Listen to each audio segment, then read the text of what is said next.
does matter how you meet someone, and it does matter how you treat them when you first meet them. And it's amazing. I've learned to do this, at least in partly because I'm a clinical psychologist. I've learned how to talk to people very rapidly. And I have the most amazing adventures with people in cabs and when I travel, because I'll talk to them directly right away. And they'll tell me the wildest stories and show me the craziest things because I'm actually interested in what they have to say. And I'm not afraid. Well, I'm somewhat afraid, but I'm not sufficiently afraid to have that stop me. And I'm acting on the presupposition that the person has something of great interest to reveal. And that's a very useful thing to know too, because one of the things that's really cool about people, and you really learn this as a clinical psychologist, is that if you can get people talking, they're so damn interesting you can hardly stand it. You know, because they have these idiosyncratic experiences that are only theirs, right? They're only theirs personally. No one else could tell the story. And that's the kind of stories that you want to hear. And when they tell you those stories, you learn something you didn't know. And so what that means is that you can treat the landscape of strangers as an endless vista of places to learn things you didn't know. And if you know enough so that you're satisfied with your life and everything has ceased to be a tragedy around you, well, then you could be comfortable in your circumscribed domain of totalitarian knowledge, let's say. But if your life is insufficient and you're suffering more than you want to and everything isn't what it should be, then you need to look where you haven't looked for what you don't have. And then you can look outside beyond you, and then you can make friends with what you don't understand. And that's a huge part of what this story is about. Because what happens is that Abraham welcomes the men, God, angels, and treats them very well, and reaps a tremendous benefit as a consequence. And then, well, then the story reverses, and we end up in Sodom and Gomorrah, where the same angels sojourn, and they're treated terribly, and all hell breaks loose. And so that's what the story's about. It's fundamental. Now there's a sexual impropriety thing going on that I'm also going to delve into, but I don't think that's the critical issue in the story. The critical issue in the story is, how do you act in the face of the stranger? You know, there's a statement in the New Testament. Christ says something like, when you do something to the least of people, you do it to me, him, right? And that's a very difficult statement to understand too, but it's something like, it's something reminiscent of the requirement to keep the idea of the transcendent reality of the person in mind at the same time you keep their proximal reality in mind. To have your mind in two places at the same time when you're talking to people. You know, I learned from a friend of mine in Montreal who is very socially sophisticated in some ways. Whenever he went into a store, I always liked going shopping with him. And whenever he went into a store and he talked and he had an interaction with a clerk, the first thing he would do is have an interaction with the clerk. You know, he wouldn't have an interaction with the role of the clerk.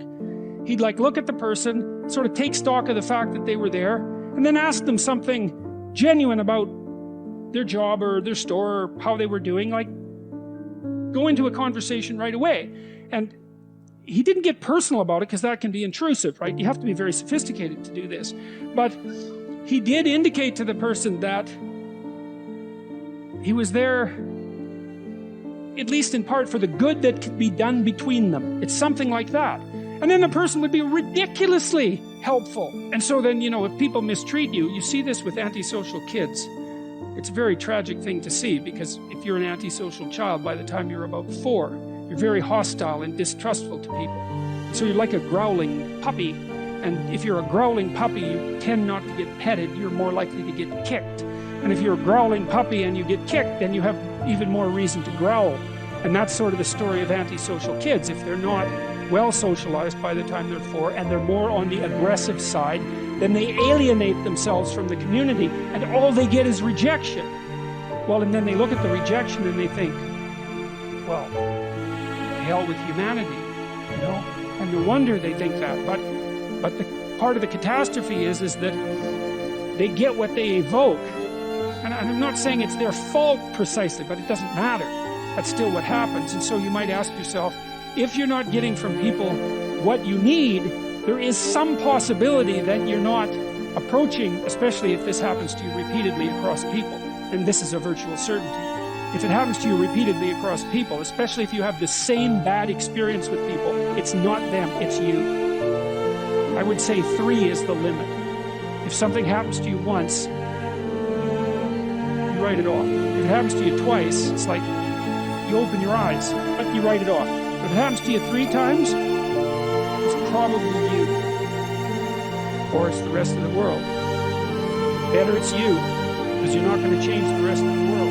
So what happens with Abraham? Well, he's at home, and these angels show up. Now, we don't know whether they're angels or men precisely because, well, as this part of the story reads, as the Lord appeared to him in the plains of Mamre, and he sat in the tent door in the heat of the day. So he's another visionary state by all appearances.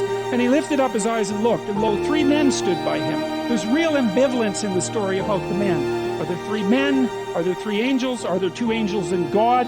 It's all mixed up in the story, so we won't clarify that. We'll leave it ambiguous. And I think the ambiguity is important because you don't know who the stranger is when you encounter him. And it depends on whether you're thinking about it in the normative manner or if you're thinking about it in the transcendent manner. Because with each person that you meet, well, they're just a person. That's one way of thinking about it. And then they're the person that you know, or they're the person as they choose to reveal themselves to you, and people keep themselves shielded. But then they're also something of great metaphysical potential, right? And you might say, well, do you believe that? And I would say, well, yes, you believe it because you expect a lot from people, generally speaking, and are not happy if they betray you. But more importantly, our entire culture is predicated on the idea that each person has an indefinite intrinsic worth. And I'm not talking about self-esteem. I'm talking about something like the, what would you say it? The implicit presupposition in our legal structure that no matter who you are, even if you're a murderer, even if you're a condemned murderer, that there's something about you that's of transcendent value that has to be respected by the law and by other people, right? And so that's a remark. And you might say, well, you know, do I believe that? And the answer to that is, well, you act it out because you follow the law. And it's not an easy thing to pull out of the law. It's kind of the idea that you have intrinsic natural rights. And you don't pull that out of our law, man, without having the whole thing fall down. And I think the whole idea that you have intrinsic natural rights is predicated on something like the biblical hypothesis that human beings have a logos nature and that we are involved in the speaking forth of being. And as beings who are involved in the speaking forth of being, there's something about us that has to be respected by ourselves in relationship to ourselves, by ourselves in relationship to other people, but even more strangely, by ourselves in relationship to even to criminals, even to vicious criminals. You can't remove that transcendent element. And that to me, that's also a miracle of conceptualization, because who the hell's going to think that up, right? Even the most vicious of murderers has a touch of the transcendent that needs to be respected. Of all the ideas that are unlikely, that's got to top the list. And of course, without that, you have a very barbaric legal system, right? Because no one is protected. As soon as you make a mistake, then you're in the damned and you have no rights whatsoever. That isn't what happens in the West, which is an absolutely amazing thing. So anyways, Abraham is a master of the stranger. That's one way of thinking about it. He knows what to do when strangers come along, and he opens himself up to them. And I would say he does that. We know he's not a naive guy, Abraham, right? He's no weakling. A couple of stories ago, he took a big army and, went and harassed a bunch of kings and took his nephew back. He's a tough guy. And so if strangers show up and he welcomes them, it's not because he couldn't do otherwise. He could certainly do otherwise. And it's not because he isn't aware of what people can be like. He's perfectly aware of what people can be like, but he determines to take a particular attitude towards them, and that is to welcome them. And why would you do that? And I think the answer to that is you hold out your hand in trust to someone and you evoke the best from them if that's there to be given.